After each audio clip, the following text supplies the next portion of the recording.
Hello, I'm Tara Brabazon and I'm the Dean of Graduate Research at Flinders University. Welcome to vlog 276, Preparing for your PhD program. And this vlog also has a nickname to it, Getting Your Ducks in a Row. This vlog comes via request from Adeline. Hello Adeline. And Adeline made the really great analytical point that the overwhelming majority of these vlogs focuses on already existing PhD students. So you're already in the program, and how do we render you successful or indeed more successful? But Adeline wanted me to start to think about helping the students who are preparing to enter a PhD, and that is a great request. And she confirmed, and you always hold me to accountability, which you should, and Adeline made the comment that I use the phrase getting your ducks in a row quite a lot. You need to get your ducks in a row, and that's great, but what do I actually mean by that phrase? And that's a great question and critique, and I'll try and manage that critique today. What do I mean by getting your ducks into a row before you enter a PhD program? So this is useful for that group, but can I also make another key point here? For a lot of people out there, hi, you are currently suspended from your studies. You are intermitting, you've stepped away from the program for a time and hoping to return. Perhaps you've done a PhD in the past, you withdrew from that program and you're about to have another go. So for that very precious group out there, this vlog, I hope, offers you an opportunity or a chance to take a breath, have a think what went right, what went wrong in the past, and perhaps go through this process once more to get your ducks in a row to go again. Now, as always, I'm going to list 10 ideas for your consideration, and the material that I read to prepare for this week was quite unusual. There are thousands, and I mean thousands, of blogs, pieces of journalism published in and out of academia that use the title something like "What I Wish I Knew at the Start of the PhD That I Know Now." So, what I wish I knew at the start. Those sort of titles. And there are thousands of them. So I read a stack of that material. I also read institutional guides, so what universities around the world are saying, these are the skills that you require to enter and be successful in a PhD program. And also I used a series of refereed articles, particularly from library and information management, library and information science, to enable particular parts of this vlog that you will see. But I'd also like to dedicate this vlog to Jared. Hi, Jared. Jared wrote one of the most beautiful messages to me I've ever seen in my life. Jared, this vlog is for you, as well as the wonderful Adeline, and I know you're going to be successful, and this vlog might just provide spaces for us to talk about in the next few months, preparing you for what I know will be a successful PhD. So are you ready? Let's go. Let's get our ducks in a row. Let's start to get you ready to enter a PhD program, or indeed ready to go again with propulsion, with meaning, with success. Let's do this. Number one, crucial, build relationships. Preparing for a PhD, most importantly, requires that you build professional and personal relationships. So at Flinders University we have a supervisory charter. So for our friends around the world watching this vlog, if you put into Google Flinders University and supervisory charter, you'll find a very special, delicate document that provides a list of talking points, if you will, between students and supervisors, advisors, that talk about rights and roles and responsibilities. And that document, we get all our students to print it out, take it to the first meeting and talk through the matter of the professional relationship between academics and students. So this is important because documents like that allow you as a student to express your assumptions of success, your assumptions of what the PhD program will be like, what it will be about, and it will also allow your supervisor to express their perspective, their views, and come to a meaningful agreement and hopefully create a meaningful conversation. Also, I would advise look up the research seminars that are available in your faculty, in your college, in your school, and start to get a sense of who is doing the work in your organisation, right? Start to have a sense of who your lab mates will be. With a bit of luck, you might get an introduction and meet them early on. You might get a sense of who else is working with your supervisor. Ask to be informally introduced to them, even via email. So get yourself focused on the new space that you're about to enter and the new relationships that you're about to build. So this is important, particularly if you're entering a lab-based environment. Start to get a sense of who is in the lab, how they all get on, and how you will fit in that space and in that relationship. Very, very important. And also, I am using relationship broadly here. It has multiple meanings. Obviously, the relationship with your supervisor, advisor is absolutely crucial. Obviously, your relationship with your lab mates, your cohorts, your peers, incredibly important. But also you need to sort out, you need to have the conversations with your partner, your friends, your kids, your parents. Get your family oriented into what is about to occur. So you've heard me say thousands of times that it takes a village to graduate a PhD student. Well, you know what? You need to spend time building up the systems and the structures to make that village operate, and do that before you start. 2, think about your working environment. This is crucial. Now, your university may allocate a working environment to you. There may be a lab, there may be some rooms or some office space that is available to you. This is an incredibly important space. And can I say, there's no doubt that about once a week I have a student in the office complaining about the behaviour of another student in the office or in the lab. So this is something that is rarely talked about, but is a very, very big issue for students. So start to think through how you will work with other students in a shared space. So what is important is you sort yourself out. What's important for you in terms of communication, about privacy, about being quiet? What are your rules and guidelines about conversation or not, respecting the views of others in what often is a pretty tight space? So if you are in a group environment, start to think through your guidelines, your mantras about communication and engagement. Now, how will you construct borders and boundaries to make all these relationships around you operate effectively in the long term? Also, if you do have the opportunity to create a home office, even if the home office is your kitchen table, start to think about how that space will be organised. Now, as you know, for me, my home office is everything. My office at work, I see students, I do work-related material for my job as Dean of Graduate Research. My research happens at 2 a.m. in the morning. My research happens on weekends. So my home office, which you've seen upstairs, is very precious to me. It's very precious to me, and it's very simple. It has a desk, it has a chair, and it has books. It has nothing else in it but that. It is geared to enact research, no other function. And as you can see, it is organised for me to write and research. So think about your best working environment and know that you have to organise it. A working environment doesn't just happen, man. A working environment has to be constructed. You have to actively configure it and work out the best system for you to manage distractions. Crucial.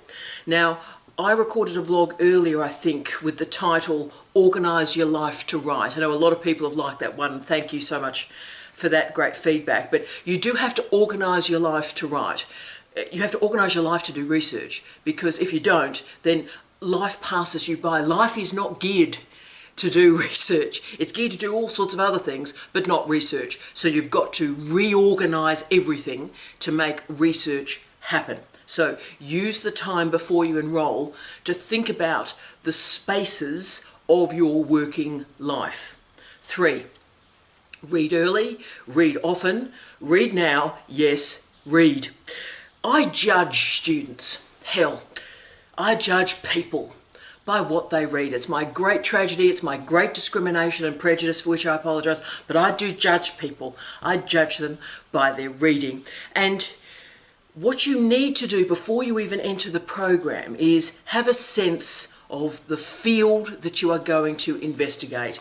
And you have a sense of that field, yes, by writing the proposal that we talked about last week, but also by reading through your field with scope and scale and intensity before you even enrol. So get books, get articles on methodology. So that's not changing too much. Methodology, the clock on methodology is much slower. So read about methodology. Look at the absolutely current refereed articles in your field. Look at the really, really edgy new stuff. So the other truth I have to tell you is we learn to read by reading. We learn to read by reading. We gain a vocabulary, we gain the shape of debates by reading fields. So get into the habit before you even enrol to read every single day. It's such a blessing, it's such a privilege to be able to read the words of others. If you think about it, reading is a gift that you give yourself every single day. So read often, read today, read now, read. 4, write early, write often, write now, write. Very few things frighten me more in a doctoral program than when a student says to me, "Oh Tara, all I've got left to do is write this thing up. All I've got to do is write it up." Now, that's the equivalent of saying, "Tara, all I've got to do is tomorrow morning I've got to get up and I've got to walk to the moon. Get up tomorrow morning, I'm going to walk to the moon." Are you? That's the equivalent of saying, "Yep, all I've got to do with this research now, this PhD, almost done, mate, almost done. Just got to write the thing up." Right. Good luck with that, because you need to write early, write often, write now, write. Before you enrol, get into the habit of writing every single day. Now look, at the early stages you don't know what you're writing about, so you might want to write about your motivations. You might want to write about what you think a PhD is, what you're hoping to get out of the PhD. That's all great. No time is wasted if you're thinking about motivations. Motivations are everything. If you're writing through the motivations, that's a good use of time. And the dream probably is to move from the personal stuff to writing about what you're reading with interpretation.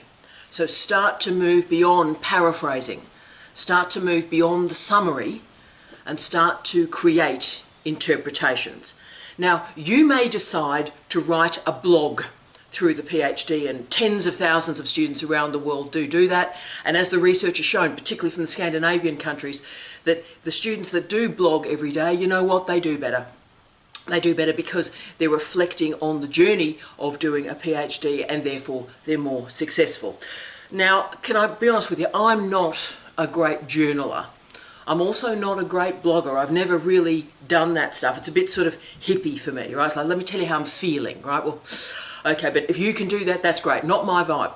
But where I really like doing writing is in response to the reading. So as you're starting to develop your interpretation and the shape of your scholarly world, you write those meanings, you write those systems and structures. So start to write with meaning and write an interpretation. Incredibly valuable work to do. These are incredibly important skills. 5, obviously we're leading to information literacy and academic literacy. Reading and writing are skills. They are skills. You are not born able to read and write. We learn to read by reading, and we learn to write by writing.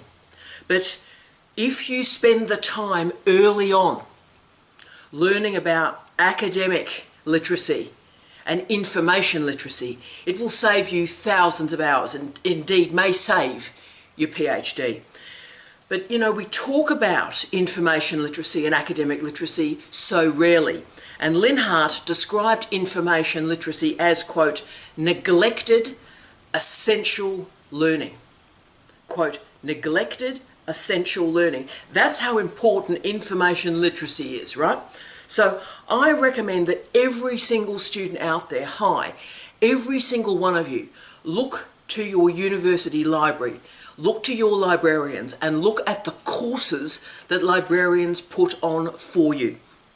Librarians and their courses, their incredible expertise will save you weeks, months, or indeed years of your candidature. Learn about databases, learn about the interfaces that are available, learn about the software that's available to enable your research. And most importantly, you know what? Wow, spend some time in Google Scholar.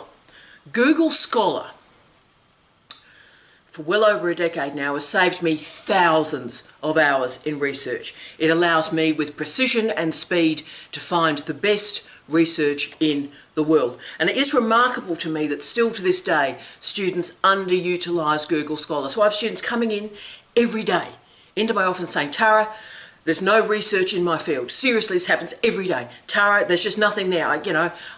My original contribution to knowledge is so clear because no one's writing in my field.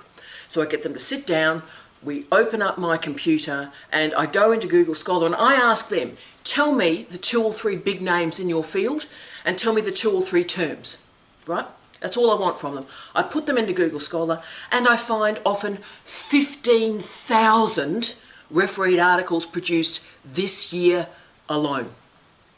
So make sure you know how to use Google Scholar, and it comes from a strong vocabulary but also knowing the key writers in your field, and that will be your engine through Google Scholar, and Google Scholar will be the engine for your research. Therefore, use your librarians, let them teach you about the best databases and learn how to use Google Scholar.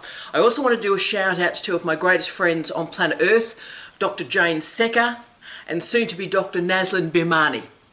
Now, these are 2 of the greatest scholar librarians on planet Earth. They write, they research, they've won a series of awards, the pair of them. They are amazing international awards, and they've both committed very deeply to open access. And both, of course, are very heavily interested in doctoral education. So if you want just some initial first steps to think about a PhD and information literacy, then put into Google Dr. Jane Secker and Naslin Birmani. Put their names into Google, and they will be your most important guides through information literacy in doctoral education. 6, start with the end in mind, think about examination. Start with the end in mind, think about examination. Now, a PhD is really unusual. It's a very odd piece of assessment, because what's happening is you do all this work for all these years and only one object is being assessed.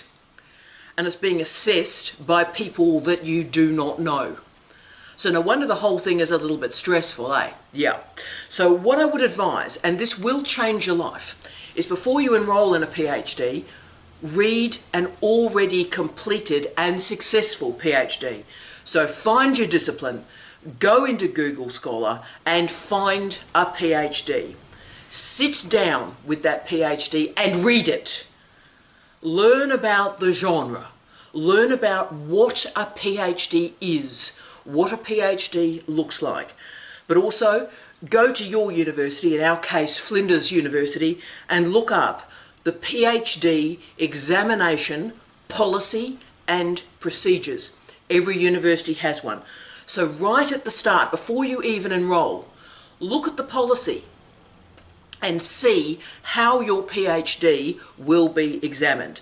So make sure you understand what is being examined and what examiners are being asked to do, how they are going to assess your research. And look, also, then talk to people. Talk to people like me. Talk to deans around the world. We do hundreds, at least, hundreds of examinations every year. We read thousands of reports. Ask our wonderful professional colleagues, our staff in the North American system who manage our examination. Ask them about the process. Get the information you need. So you need to understand the ending right at the beginning. 7, develop your expertise in teaching and learning. Now, there's no doubt that casual teaching budgets in universities are declining, so there are fewer of the old-fashioned tutoring or lab demonstration roles available. There is no money, so there are fewer of these roles available for you.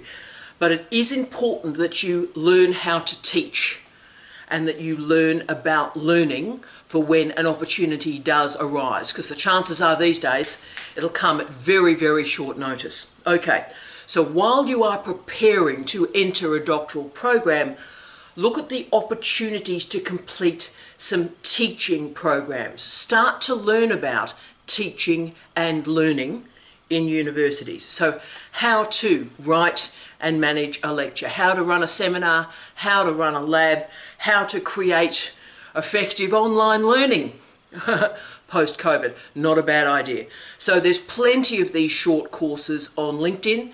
There's plenty of these short courses on academia.edu. And of course, there are magnificent MOOCs available that teach you about university teaching and learning. So come into the program with some sort of short course on learning and teaching, just sitting in your back pocket. So when an opportunity emerges for you in teaching and learning, you can grab it. 8, work out what you hope to achieve through the PhD. Motivation is everything in a PhD. Without motivation, you will not finish. So write down the answer to the question, what am I hoping to achieve through this PhD? Answering this question requires that you understand the gaps, your skill gaps in your current life, but also you understand the intellectual, the emotional, the social challenges that you may face. What are the skills that you don't have? And what are the skills that you would like to achieve? 9, time to open that CV. Oh yeah, so open your CV. And if you don't have a CV, time to create one right now. Because in a doctoral program, CV is a living, breathing document that you touch at least once a week. So what I need you to do is create new headings. Work out what flesh will be hanging off those headings. So if you want to get started, if you want to just put in some headings like your publications, it may be articles, it might be book chapters, it might be books, it might be conference proceedings, it may be video abstracts, it may be podcasts, it may be seminars that you conduct, right? It could be consultancy, it could be professional development, it could be community engagement and consultancy. So just list these headings down. Now don't worry, most of those headings will have nothing under them, and that's cool because this is a living, breathing document. You're starting here, but you've got targets, you've got headings that you're aiming towards to fill up that section. So give yourself space in the CV to have attention to teaching, what you're teaching, community engagement and consultancy, and obviously research. And yes, 10, do the reflection work. Think about how you give and how you receive feedback. Think about deeply what frightens you, what worries you, what frightens you. Be honest. Do this really tough work early on. Think about what gives you confidence. Think about what saps your confidence. So get yourself personally and professionally prepared and organised to enter a PhD program. Now, one great way to scaffold this type of knowledge is to read about the experiences of other PhD students. And if you put PhD blogs into Google, 23 million returns exist for you. 23 million PhD blogs.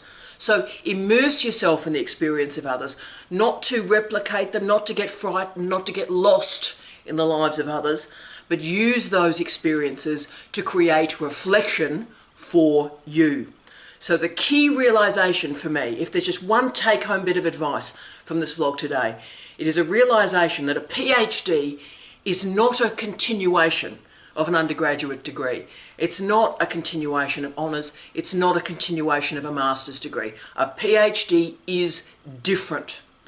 And when you're preparing for the PhD, I need you to think honestly about those differences, how it's a different type of qualification and how you need to behave differently within that qualification.